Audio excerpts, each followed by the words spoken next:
Sir, आशा होमिओपॅथीला 25 वर्ष आज पूर्ण होत आहेत. 15 ऑगस्ट 2000 साली मला Practice चालू केली, वाटते right, yes. स्थापना झाली होती आणि 15 ऑगस्ट 2025 रोजी आज 25 वर्ष यशस्वीपणे आपण अगदी, पूर्ण अगदी, केलेली आहेत yes. आणि रौप्य महोत्सवी वर्ष तुम्ही साजरं करताय. Correct. या निमित्तानं अनेक शिबिरं वगैरे कार्यक्रम आहेत. या 25 वर्षाबद्दल आपल्याला आणि आपल्या संपूर्ण टीमला शुभेच्छा. थँक्यू. पण 25 वर्षाच्या या प्रवासात मागे वळून पाहताना आज काय नेमक्या भावना आहेत तुमच्या? 25 वर्षात जर अनुभव बघितला आणि 25 वर्षाचं पाठीमागं फिरून बघितलं तर लिटरली असं वाटतं ना 25 वर्ष खूप फास्ट गेले. अच्छा. म्हणजे कळालंच नाही की 25 वर्ष कसे गेले. 25 वर्षात बरंच काही शिकलो. 25 वर्षात बरेच काही शाखा काढल्या, बरेच काही पेशंटला बरं केलं. 25 वर्षात बरेच अनुभव आले. पण आज रोजी विचारला तर खूप समाधान आहे. म्हणजे समाधान अगदी छान, मस्त. म्हणजे I am very happy to say that की हे 25 वर्ष त्या ईश्वराने खूप छान पद्धतीने जपलं, सांभाळलं आणि वाटचाल चालूच आहे. सर, नेमकी या सगळ्याची सुरुवात कुठून आणि कशी झाली होती? ॲक्च्युली सुरुवात असं म्हणेन मी, एकतर मी ॲलोपॅथी प्रॅक्टिस करणार होतो सुरुवातीला. प्रॅक्टिस चालू पण केली मी इंटर्नशिपच्या काळामध्ये तानंगमध्ये. आणि ज्यावेळेला मला कळलं की आपल्याला ॲलोपॅथी नाही करायची, त्यावेळेला मला होमिओपॅथी करायचं एक मोठं इन्स्पिरेशन मिळालं. अच्छा. काय पेशंटकडनंच आपल्याला मिळत असतं. होमिओपॅथी शिकायची कुठे? मी बऱ्याच ठिकाणी गेलो शिकायचं म्हणून. काही लोकांनी मला घेतलं नाही, काही लोकांच्याकडे मी गेलो नाही. ओके. पण मला त्यावेळेला डॉक्टर S.K. दुबे सर कलकत्ताचे, जे माझे गुरु होमिओपॅथीचे, त्यांची आठवण आली आणि त्यांना मी फोन केला त्यावेळेला. त्यावेळेला त्यांना विचारलं, सर मला तुमच्याकडे शिकायला यायचं आहे. त्यावेळेला म्हणजे सरांनी म्हटलं की वेकेन्सी नाही आहे. सर मला शिकायचं आहे, मी थांबू शकत नाही आता. बोलवलं, कलकत्त्याला गेलो. मी आणि माझा एक मित्र दोघं गेलो आम्ही आणि खूप छान पद्धतीने सरांनी मार्गदर्शन केलं. अच्छा. म्हणजे तो जो काळ होता कलकत्त्याचा, दॅट वॉज माइंड ब्लोईंग. आणि मला अजूनही आठवतं आहे, ज्यावेळेला मी शेवट दिवस होता आणि सरांना ज्यावेळेला मी बोलायला गेलो की सर आता आम्ही निघतो, तर सरांनी जो हात ठेवला असा डोक्यावर आणि सांगितलं, जा बेटा, वहाँ पे बहुत अच्छी प्रॅक्टिस करना और कलकत्ता जैसे उस आपके एरिया को बनाना. लिटरली ते एक इन्स्पिरेशन घेतलं आणि मिरजेत आलो. आणि त्यावेळेला मिरजेत होमिओपॅथी प्रॅक्टिस करणं म्हणजे नेक्स्ट लेवलला होतं. ते म्हणजे अक्षरशः चॅलेंज होतं. अच्छा. म्हणजे ह्या सगळ्या ॲलोपॅथी नगरीमध्ये मिरज म्हणजे आपण बघतो ना, मिरज हे ॲलोपॅथीसाठी खूप फेमस आहे ऑल ओव्हर महाराष्ट्रामध्ये. आणि त्याच्यामध्ये तुम्ही होमिओपॅथी प्रॅक्टिस करायची, त्यावेळेला ते खूप मोठं चॅलेंज होतं. पण तुम्हाला सांगतो विनय, माझ्या वडिलांना सोडलं. माझ्या वडिलांची एकट्याची इच्छा होती की तू होमिओपॅथी प्रॅक्टिस कर. ओके. बाकी सगळे माझे मित्र, माझे टीचर्स वगैरे सगळे म्हणायचे, डोंट टेक रिस्क. होमिओपॅथी करू नकोस. अच्छा. कारण तिथे टिकणार नाहीस. पण माझ्या वडिलांच्या आशीर्वादाने आणि त्यांच्या विश्वासाने आज 25 वर्ष इतक्या चांगल्या पद्धतीने पुढं आहे मी होमिओपॅथिक फील्डमध्ये. I am very happy. तो वडिलांचा विश्वास होता माझ्या की तू काय तर करशील. आपण गेल्या या 25 वर्षाबद्दल आपल्या गुरूंना आणि आपल्या वडिलांचं नाव घेतलं.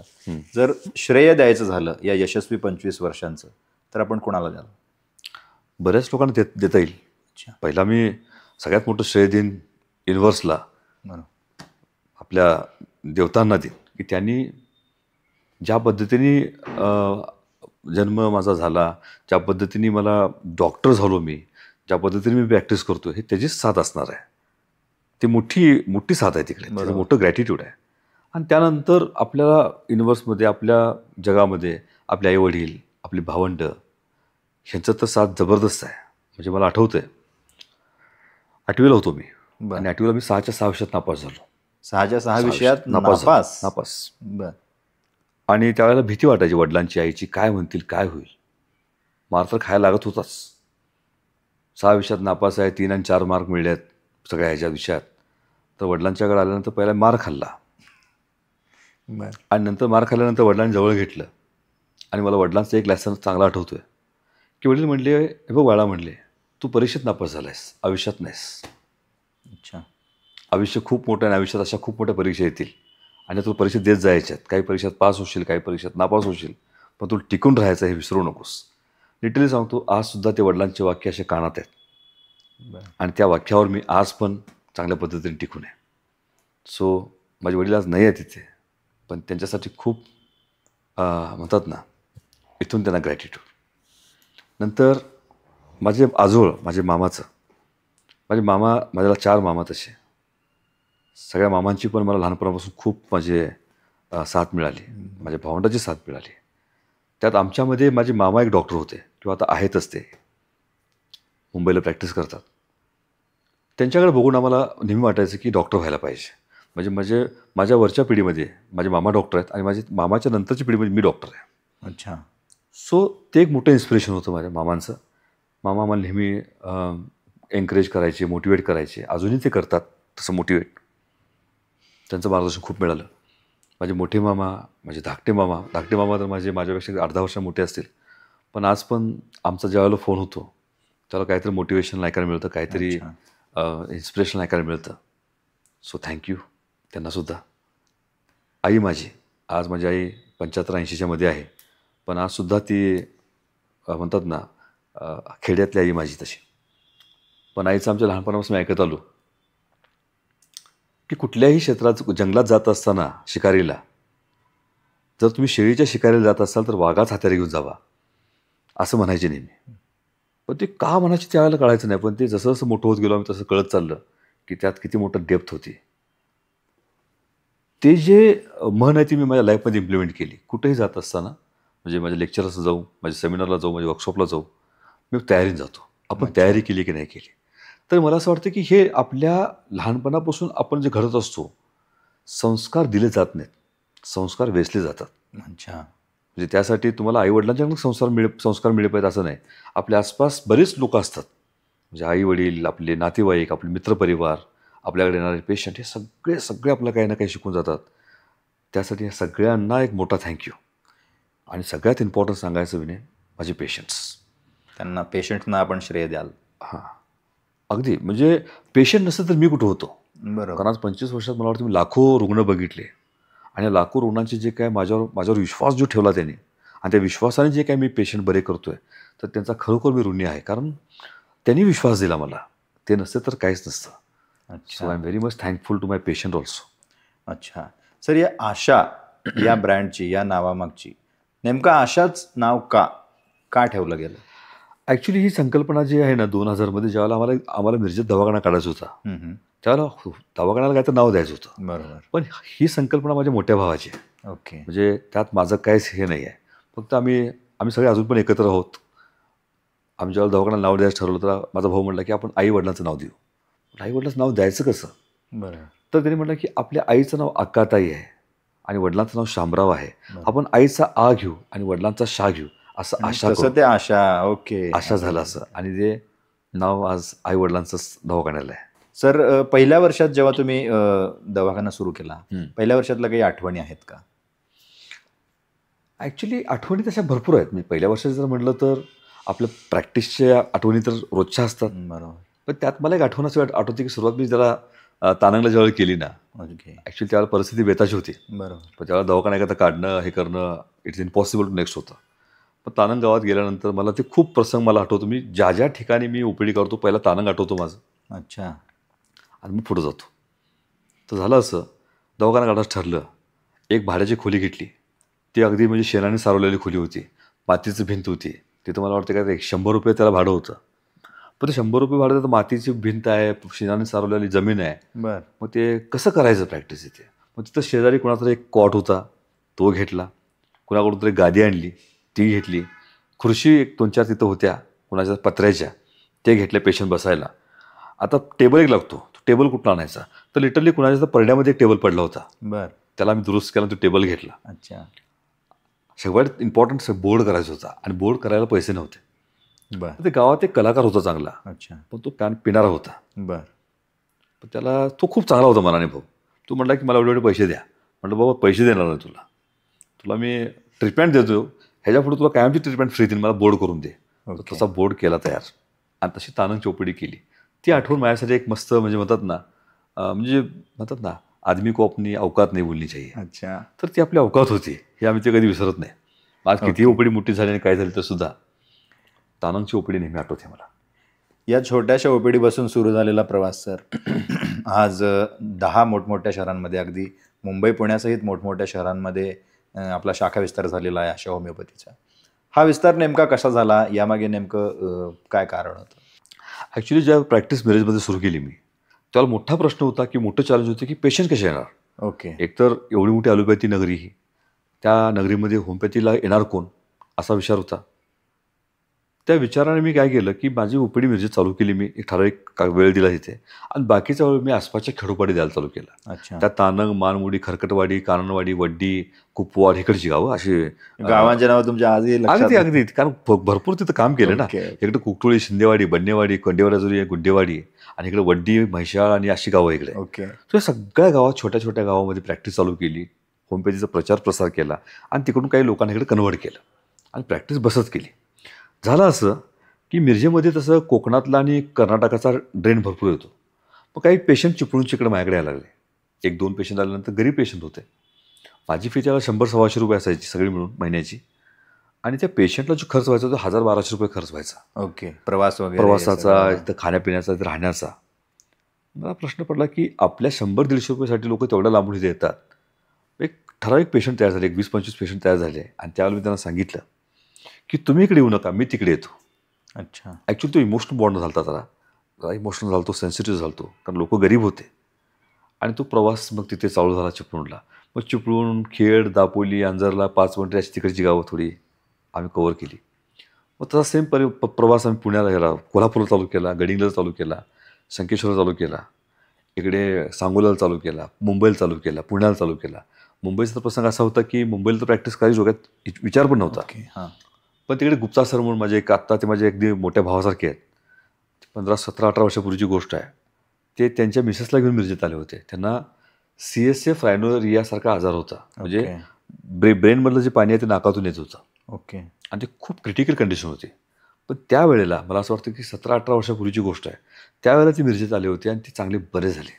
अच्छा. आणि त्यांची इच्छा होती की मुंबईत तुम्ही प्रॅक्टिस चालू केली पाहिजे आणि तेव्हापासून मुंबईचा आमची ओपीडी चालू झाली.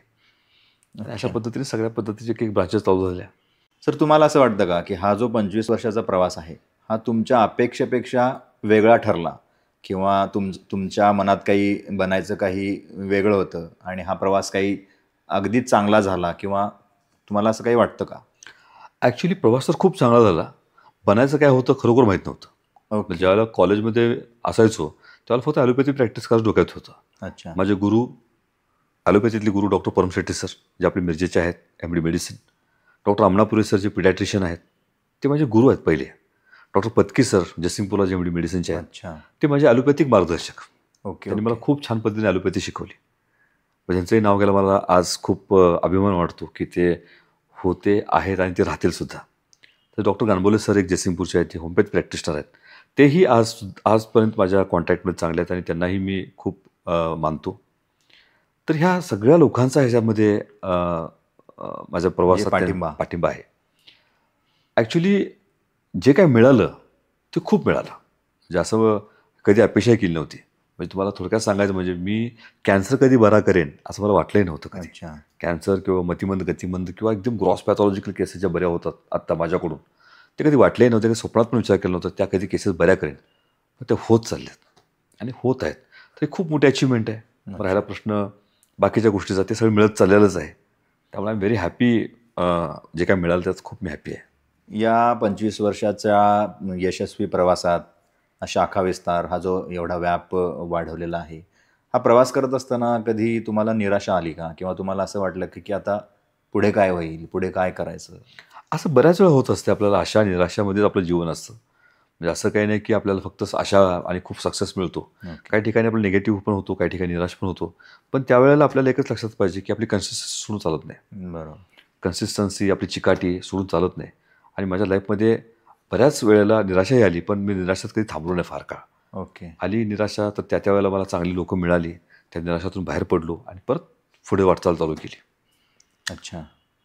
त्यातून असं वाटतं ना की मी तुम्हाला मगाशी जसं म्हटलं ना की लाईफमध्ये गुरु मिळतो आपल्याला. ओके. गुरु मिळतो, गुरु डायरेक्शन देतो आपल्याला. पण डायरेक्शनवर चाललो आहे की नाही चाललो हे आपल्या आसपासची लोकं बघत असतात. बरोबर. तर मला माझ्या आसपासची लोकं पण खूप मला चांगली मिळाली. जसे माझे फॅमिली मेंबर्स, माझे स्टुडंट, माझे स्टाफ, माझे मित्रवर्ग ह्यांची नेहमी माझ्यावर लक्ष आहे की बाबा चाललं नाही व्यवस्थित. आणि मीही त्यांच्याकडे बघत असतो, बाबा माझं चाललं नाही बरोबर. मी शिकून आलो तेच मी करतोय ना. तर ते पण एक म्हणतो ना त्यांनाही माझा ग्रॅटिट्यूड आहे खूप. सर, आज आपल्याकडे 10 मोठमोठ्या शहरांमध्ये आपले आशा होमिओपॅथी हे क्लिनिक ब्रँचेस सुरू आहेत, याचा अर्थ तुमच्याकडे तज्ज्ञ डॉक्टरांची टीमसुद्धा आहे. हे तज्ज्ञ डॉक्टर्स निवडताना तुम्ही नेमकी कोणती तत्त्व विचारात घेता, कोणती मूल्य विचारात घेता, जेणेकरून सर्व शाखांमध्ये एकसारखी उत्तम रुग्णसेवा केली जाईल? सगळ्यात महत्त्वाचं म्हणजे मी जो कोण डॉक्टर आहे तो किती विश्वासू आहे ते बघतो. दुसरी गोष्ट त्याकडे नॉलेज प्रॉपर आहे की नाही बघतो. आणि सगळ्यात महत्त्वाची गोष्ट त्याची नीतिमत्ता. अच्छा. तर मला असं वाटतं की आपण काही करत असेल तर आपली नीतिमत्ता खूप इम्पॉर्टंट असते. म्हणजे माझा रुग्ण, माझा पेशंट बरं होणार आहे की नाही, किंवा मला बरं करण्याची माझी इच्छा आहे की नाही, हे बघणं खूप गरजेचं आहे. बरोबर. आणि मला असं वाटतं की माझ्या टीममध्ये आता जे काही डॉक्टर्स आहेत त्यांची नीतिमत्ता, त्यांचं नॉलेज, त्यांचा विश्वास खूप चांगल्या पद्धतीचा आहे.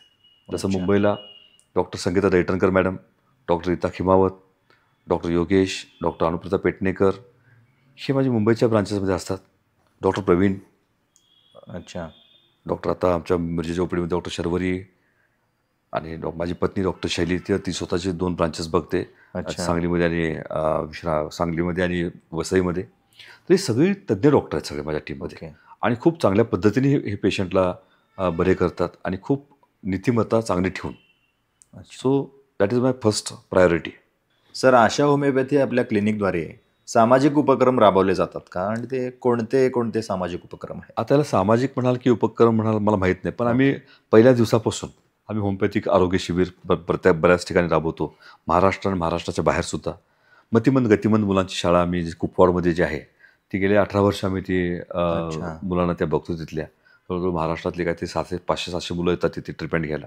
कॅन्सरवर आम्ही बऱ्याच ठिकाणी शिबिरे राबवतो. सेमिनार्स, वर्कशॉप्स आणि वेबिनार्समधून आम्ही होमिओपॅथीचा प्रचार प्रसार करत आहोतच. अच्छा. आणि मला असं वाटतं ते प्राथमिक कर्तव्य आहे आपलं, आणि ते करतोय आम्ही. सेमिनार्स आणि वर्कशॉपबद्दल सर तुम्ही आत्ता सांगितलं. नेमके कसले सेमिनार्स आणि वर्कशॉप असतात हे? ॲक्च्युली सगळे होमिओपॅथी डॉक्टरांसाठी असतात. ओके. सेमिनार जे असतात ते 1 दिवसाचे असतात. तिथे आम्ही मॅक्झिमम होमिओपॅथिक स्टुडंटला बोलवतो. तिथे आम्ही मोटिवेशन्स देतो की कशा पेशंट बरे होतात आणि कशा पद्धतीने होमिओपॅथी कार्यरत आहे. तर त्यातले लोक बरेच मोटिवेट पण होतात. आणि वर्कशॉप जो असतो तो 3-3 दिवसाचा असतो. तो मॅक्झिमम महाबळेश्वरला घेतो आम्ही. अच्छा. ओके. तर तिथे 3 दिवस आम्ही एखादा विषय घेतो. जसा कॅन्सर आहे, ऑटिस्टिक आहे, मतिमंद गतिमंद मुलांचा आहे, किंवा कुठलाही असा विषय घेऊन आम्ही 3 दिवस आम्ही डॉक्टरांना मार्गदर्शन करतो. ओके. सर, 25 वर्ष सातत्यानं बऱ्या होणाऱ्या रुग्णांची वाढती संख्या आणि सातत्यानं होणारा शाखा विस्तार, यामागचं एखादं रहस्य जर सांगायचं झालं तर तुम्ही ते रहस्य काय सांगाल? रहस्य असं मला काय वाटत नाही कुठलं वेगळं असेल. मला असं वाटतं की कोणत्याही क्षेत्रामध्ये आपण प्रामाणिकपणे जर काम केलं, सातत्याने काम केलं, चिकाटीने काम केलं, कन्सिस्टन्सी त्याला म्हणतो आपण, ते असेल तर मला असं वाटतं की आपलं सक्सेस मिळत जातं. अच्छा. त्यासाठी कोणतं वेगळं रहस्य नाही आहे. ओके. आणि सर, 25 वर्षात या एक डॉक्टर म्हणून रुग्णसेवा करताना तुमच्या व्यक्तिगत आयुष्यात काय बदल झाला? हो, बेस्ट क्वेश्चन. ॲक्च्युली आपण कोणतंही काम करत असताना आपण पहिला बघितलं पाहिजे की हे काम करत असताना मी कसं आहे, बरोबर. माझ्यात काही चेंजेस होत चालले आहेत. जसं मी माझ्या प्रोसेस नावाच्या पुस्तकात लिहिलं आहे की eradication of syphilis, refined of सायकोसिस आणि एस्टॅब्लिश्ड आवर सेल्फ इन सोरा. ह्याचा अर्थ असा, आपल्याला तमस जो आहे तो नाहीसा केला पाहिजे. ओके. आपल्यातला रजस जो आहे तो त्याला रिफाईंड केला पाहिजे. आणि आपला जो सत्व आहे तो खूप चांगल्या पद्धतीने एस्टॅब्लिश केला पाहिजे. तर मला असं वाटतं की मी 25 वर्षापूर्वी जे होतो आणि आत्ता जो आहे ह्या जमीन आसमानाचा फरक आहे. माझ्या स्वभावामध्ये, माझ्या अंडरस्टँडिंगमध्ये आणि माझ्या बॅलन्स स्टेटमध्ये. जर आपण कुठलंही कार्य करत असताना जर आपली बॅलन्स स्टेट जर निर्माण होत नसेल तर ते काम नाही आहे. ते अच्छा. काम फक्त काम झालं. मग तुम्ही आतून काही फरक नाही पडला तर उपयोग नाही त्याचा. ओके. तर डेफिनेटली मला असं वाटतं होमिओपॅथी शास्त्रामुळे आणि होमिओपॅथीला शास्त्राला अध्यात्माची जोड असल्यामुळे खूप चांगल्या पद्धतीने स्वतःला समजून घेण्याची ताकद वाढली. अच्छा. म्हणजे म्हणतो ना आपण, एक सक्सेस असतो एक्सटर्नल आणि एक सक्सेस असतो इंटरनल. आणि ज्याला एक्सटर्नल आणि इंटरनल सक्सेस बॅलन्स करता आला तो खऱ्या अर्थाने सक्सेसफुल माणूस, असं माझ्या पद्धतीने म्हणेन मी. अच्छा. तर तो डेफिनेटली मी त्या मार्गावर आहे असं मला म्हणायला हरकत नाही. आतून खूप कंटेंट वाटतं, खूप शांतता वाटते आणि खूप स्वतःला समजून घ्यायला असं वाटतं. अच्छा. तर I am very much happy. Okay. Homeopathy science आल्यामुळं हे सगळं जमलं. ओके. आशा होमिओपॅथीची भविष्यातील वाटचाल कशी असेल, भविष्यातली काही स्वप्न आहेत का? ॲक्च्युली मी तसा स्वप्न कमी बघणारा माणूस आहे. मी स्वप्नावर माणूस बिलकुल नाही. मी जो काय आहे ते माझ्यासमोर जे प्रसंग येतात, माझ्यासमोर जे काम येतं त्या कामला चांगल्या पद्धतीने करायचा माझा प्रयत्न असतो. स्वप्न असं कुठलंच नाही. ओके. आणि जर तुम्ही स्वप्न म्हणून विचाराल तर मला एक डेफिनेटली वाटतं असं, की होमिओपॅथी मला वाटते महाराष्ट्रात 50 कॉलेज असतील. बरं. प्रत्येक कॉलेजमधून 70-80 मुलं बाहेर पडत असतील. बरं. प्रत्येकाने होमिओपॅथी प्रॅक्टिस करावी महाराष्ट्रात, भारतात आणि जगभरात. कारण होमिओपॅथी प्रॅक्टिस क्लासिकल जी म्हणतो आम्ही त्यांनी जर केली तर डेफिनेटली बऱ्याच लोकांचं आयुष्य चांगलं होईल, बऱ्याच लोकांचं आरोग्य सुधारेल आणि बरेच आजार याचं थांबतील. तर ही माझी एक इच्छा म्हणा हरकत नाही. स्वप्न म्हणजे इच्छा म्हणेन मी. सर, तुम्ही क्लासिकल होमिओपॅथीबद्दल वारंवार बोलता. Homeopathy, classical homeopathy. क्लासिकल होमिओपॅथीनं तुम्हाला काय दिलं? क्लासिकल होमिओपॅथीने मी स्वतःला समजू लागलो. ओके. मी म्हणजे कोण आहे मी म्हणजे आपल्याला बऱ्याच वेळा प्रश्न पडतो की whether I am temporary or I am permanent. म्हणजे परमनंट आपल्यातलं काय आहे आणि आपल्यातलं टेम्पररी काय हे आपल्याला कळतच नाही. क्लासिकल होमिओपॅथीने मला एक कळालं की माझ्यात परमनंट काय आहे अच्छा. आणि टेम्पररी काय आहे. ओके. आणि जर परमनंट काय एकदा ते कळालं तर ते परमनंटसाठी काम करा ना. हे मला क्लासिकल होमिओपॅथीमुळे कळालं. अच्छा. म्हणजे एक माणूस म्हणून कसं जगावं याचं तुम्हाला येस, माणूस म्हणून कसं जगावं हे तर कळालं. पण सगळ्यात महत्त्वाचं माझ्यात परमनंट काय आहे. ओके. आता परमनंट काय आणि इनपरमनंट काय ह्याच्यावर मोठं लेक्चर घेता येईल आपल्याला कधीतरी. अच्छा. चालेल. आपल्याबरोबर म्हणतात ना की मी तर नेहमी असं म्हणत असतो की आता हे आपल्याला दिसतंय, आपला कॅमेरा आहे, लाईट्स आहेत, बरोबर. ह्यात प्लांट आहे, हे बरंच काही इथे दिसतं. हे काय परमनंट आहे का?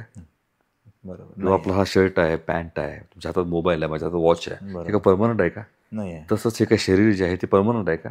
नाही आहे. परमनंट काय आहे? अच्छा. काय तर परमनंट असेल ना. बरोबर. तो शोध किंवा ते जे काय आहे ते मला क्लासिकल होमिओपॅथीमध्ये चांगल्या पद्धतीने कळालं. त्याला आपण आपल्या हिंदू भाषेमध्ये त्याला आपण एनर्जी म्हणतो, आपण आत्मा म्हणतो, आम्ही होमिओपॅथी लँग्वेज त्याला व्हायटल फोर्स म्हणतो. ओके. आणि त्या व्हायटल फोर्सला ज्याने जाणलं तो खऱ्या अर्थाने जगला असं मला वाटतं. आणि तुम्ही जसा प्रश्न होता की सर तुम्ही होमिओपॅथीतून काय शिकला, तर व्हायटल फोर्सला जाणण्याचं काम चालू आहे. We are in the process. अच्छा. Sir, thank you. आपण वेळ दिलात आणि आपली 25 वर्षाची ही अविस्मरणीय अशी सक्सेसफुल जर्नी आम्हाला सांगितली, तुमचा प्रवास सांगितलात. त्यात आलेल्या अडचणी असतील किंवा यश कसं मिळालं या सगळ्या गोष्टी आम्हाला समजून घेता आल्या. त्याबद्दल खूप खूप धन्यवाद आणि भविष्यातील आशा होमिओपॅथीच्या वाटचालीसाठी खूप खूप शुभेच्छा. Thank you very much. थँक्यू.